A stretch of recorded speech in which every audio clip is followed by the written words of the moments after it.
Good day, everyone. Welcome to Art Appreciation Museum, and for today, you will have a virtual tour of some of the most significant works of the classical period.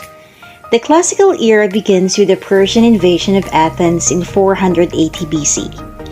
Athens emerged not only victorious, but emboldened by their new position as the dominant power in the region. Their economy grew, and they developed new levels of math, philosophy, and art. One of the major new accomplishments was in architecture. With their treasury overflowing, the Athenians rebuilt a city center where a lot of artistic masterpieces came into life. Artistic production in the Greek era was influenced by the art of ancient Egyptians. Greek arts can be identified into four forms. We have architecture, sculpture, pottery, and painting. So let us first proceed with architecture. Ancient Greek architecture is best known for its temple.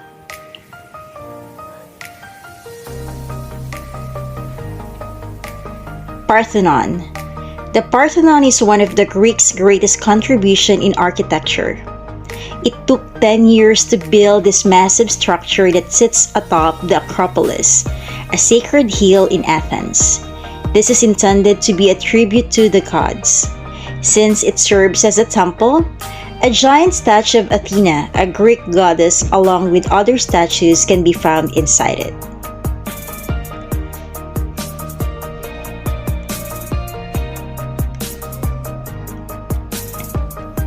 Theater of Dionysus. Another significant type of building called an open-air theater. First and largest theater to be built in Athens and could sit up to 17,000 people. Located on the south side of the Acropolis, it was dedicated to Dionysus, the Greek god of drama.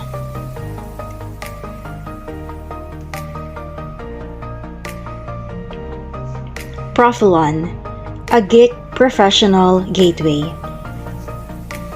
In ancient Greek architecture, a propylaea is a monumental gateway. The prototypical Greek example is the propylaea that serves as the entrance to the Acropolis of Athens. The Greek word propylaeon means the union of the pro, which means before, plus the plural of pyle, which means gate, which literally means that which is before the gates, but the word has come to mean simply gate building. Agora, a public square which is surrounded by stoa or storied colonnade. Agora literally means gathering or assembly. Agora is a center of the athletic, artistic, business, social, spiritual, and political life in the city.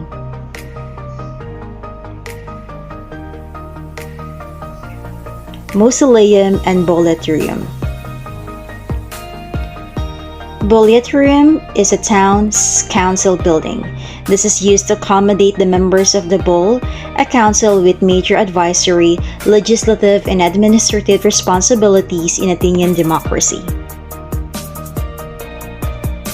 Mausoleum. Mausoleum is a monumental tomb. Mausoleum is a large spectral monument typically made of stone that is used to inter and enshrine the remains of a famous or powerful person. The term mausoleum can also denote other types of above-ground structures used for human burials.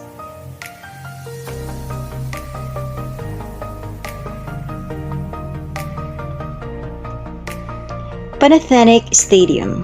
It is also known as the Kalimarmaro, meaning made of beautiful marble.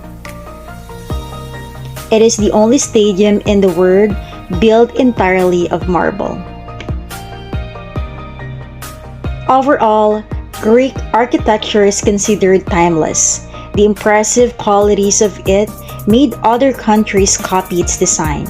One prominent structural design of Greek architecture is the columns. It can be seen everywhere as well. Here, in the Philippines, we also have some buildings that adopt Greek architecture. We have the National Museum of Natural History in Manila, Bank of the Philippine Island, the Philippine Post Office, and the University of the Philippines.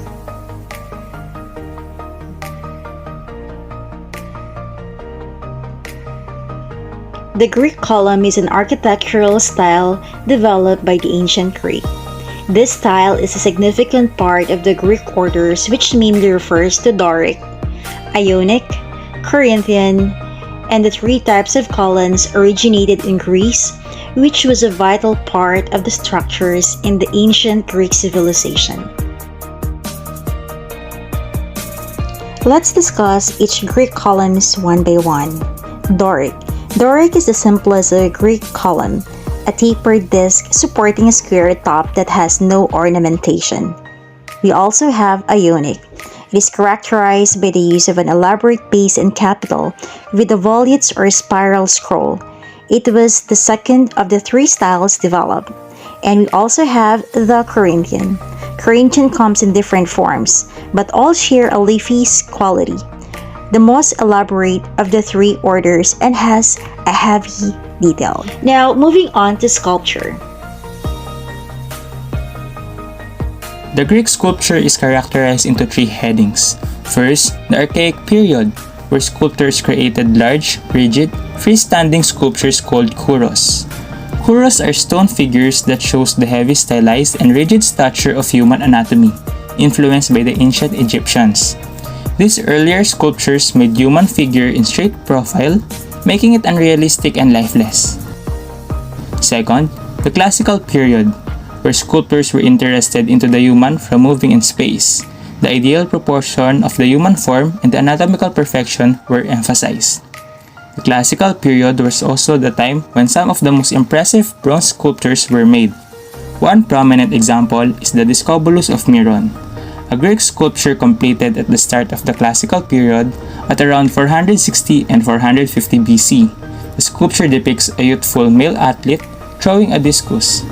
It captured Greek ideals about proportion, harmony, rhythm, and balance. Other Greek works includes the massive statue of Zeus at Olympia and the statue of Athena Parthenos. Lastly, the Hellenistic period, where aesthetic beauty was less important to the sculptors of this time. Instead, they were interested in showing the emotion on the face and used realistic proportion rather than ideal proportions.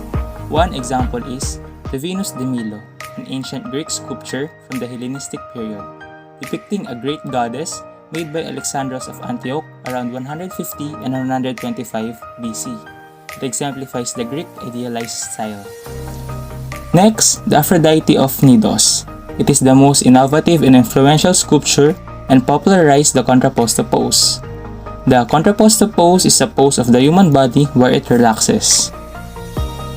The Aphrodite sculpture puts most of the figure's weight on one leg, making the other one slightly bended. It seems more dynamic and relaxed, unlike sculptures of the older years, where human figures are in straight profile, making it unrealistic. Years later, Michelangelo's sculpture David also applied the principle of contrapposto pose. Moving on, frieze sculptures are used to feature mythological and historical scenes.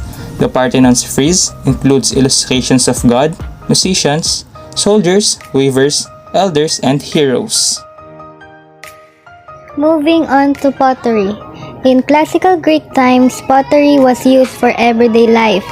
It was produced in a variety of different shapes and sizes.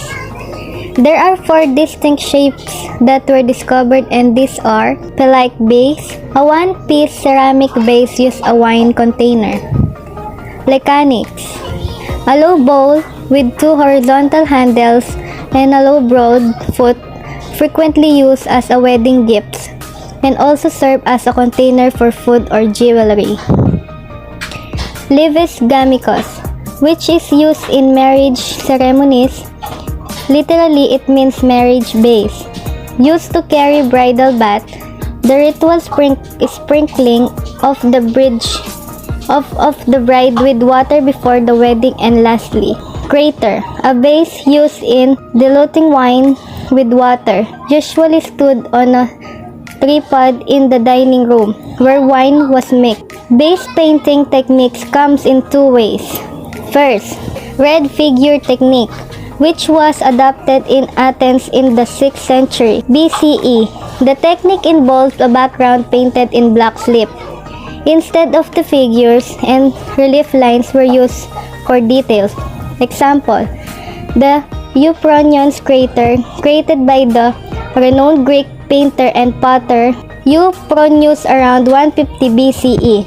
And the second, the black figure technique, where figural and ornamental motifs were applied with a slip that turned black during firing, while the background was left with the color of the clay. Example, the Achilles and Ajax playing, created by the painter and the potter Exekias around 540 to 530 BCE, depicting Achilles and Ajax playing a game during the Trojan War. Next, the Greek paintings. During this era, paintings were commonly found in bases, tombs, and also panels. Most of the subjects were battle scenes, mythological figures, and everyday scenes. Fresco and encaustic method are the most commonly used method of painting in this period. Fresco method made use of water-based pigments on a freshly applied plaster. Usually on a wall surface, colors are made with grind powder and water dried and set with plaster to become permanent part of the wall. Some of its example includes the Spring Fresco from Acrotiri Terra, Santorini, Minoan civilization 16th century BC. This fresco depicts lilies or papyrus growing between volcanic rocks while birds can be seen flying around flowers. It is also known as the lilies or papyrus fresco. The Tomb of the Diver, a Greek archaeological monument found in 1968 by Mario Napoli, an Italian archaeologist during an excavation of a cemetery situated close to the city of Paestum and was believed to be made around 470 BCE. And lastly, Philip II and Alexander the Great facade painting, the most remarkable aspect of the tomb. Facade is the painting that runs across the surface. It portrays a hunting scene with two people on horseback, most likely father and son, Philip and Alexander the Great. Aside from the Greek art, another art that made significant contribution is Roman art. Roman art is primarily influenced by ancient Greeks. However, the early Roman around 800 BC drew heavily from Etruscan arts, from the powerful people in Tuscany north of Rome. They are firm believers of the afterlife, dedicated to making beautiful funerary objects and decorating the dead and their burial places. Roman arts can be identified into four forms. We have architecture, sculpture, painting, and the mosaic.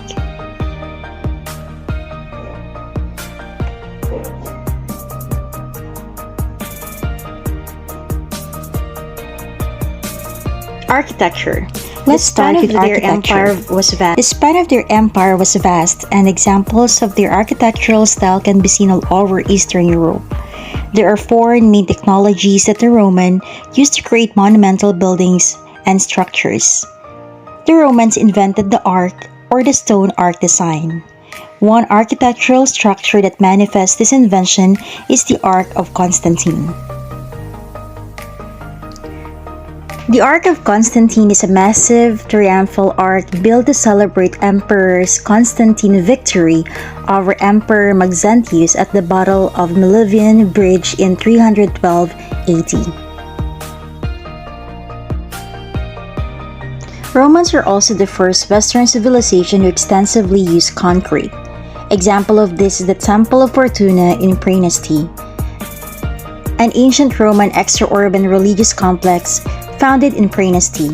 The temple within the sanctuary was dedicated to the goddess Fortuna Primigenia, or the fortune of the firstborn. Romans also originated the science of surveying, which made it possible for them to build roads and aqueducts. One main application of this principle is the Aqueduct of Segovia. Aqueduct of Segovia was a system used to bring water down out of the mountain to use in the city. Gravitational flow and the use of arches in construction helped make this system work. This was made possible with the use of the Roman surveying instrument called the groma.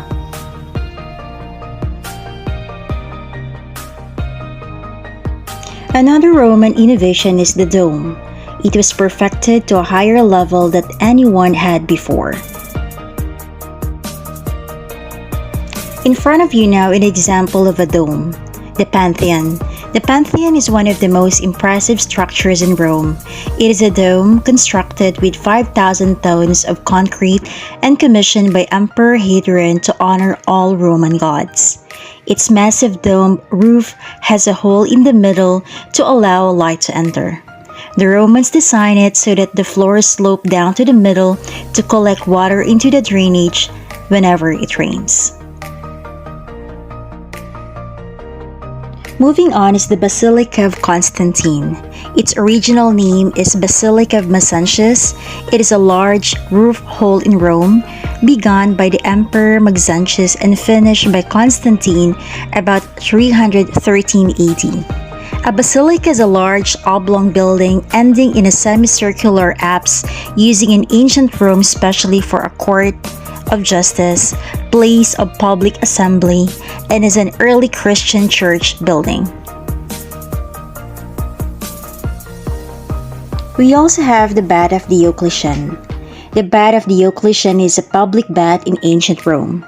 It is named after Emperor Diocletian and built from 298 AD to 306 AD. The Colosseum is arguably the most popular architecture of the Romans. With about the capacity of 50,000 people, was the greatest amphitheater in Rome. It was built to house all sorts of sporting events, races, and gladiator fights. It is also a great example of the use of the arcs, and its design allowed it to fill up and empty out in just minutes. Aside from the architecture, Romans are also known for their sculptures. Realism was an important factor in their artwork. Starting with the freestanding figures, they have the solid mass and frontal stance of models, but their forms are more dynamic.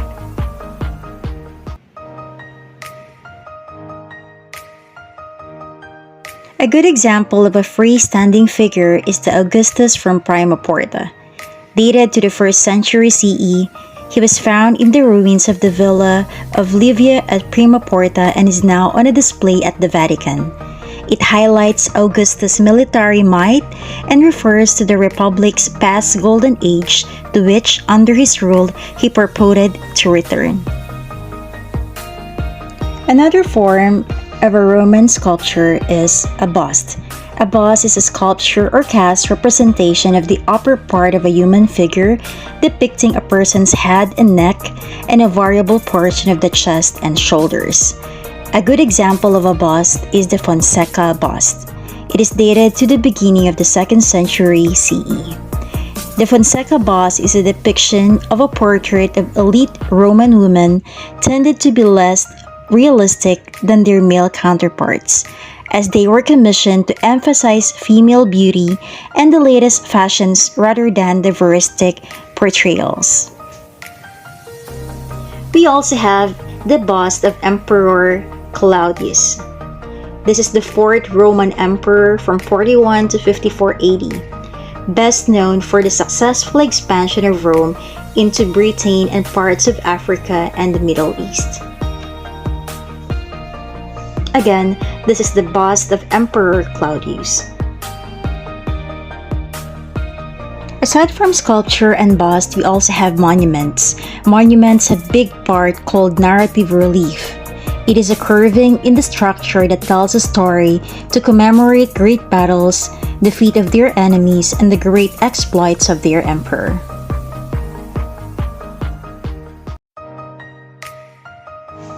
Good examples of monuments are the Trajan's Column and the sarcophagi. The Trajan's Column is one of many public works commissioned by Emperor Trajan after he conquered Dacia. In modern day, we call it Romania, in 107 CE, a victory that stretched the Roman Empire to its greatest size. The column, which also served as Trajan's tomb, is over 100 feet tall and is decorated with a continuous spiral frieze commemorating the two battles against Dacia. Again, this is the Trajan's Column.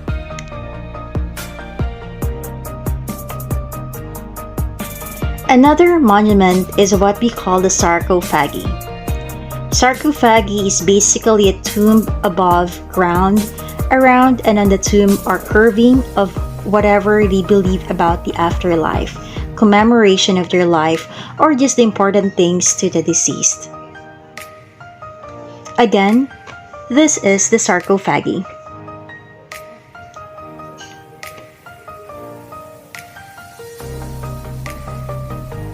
Aside from these, Romans are known for their paintings. When Mount Vesuvius erupted in 79 AD, Roman paintings were preserved because the painters, like the Greeks, used fresco method of painting. Roman paintings have a wide variety of subjects: portraits, landscape, animals, everyday life, still life, and mythological figures. An example of their painting is the Villa dei Misteri.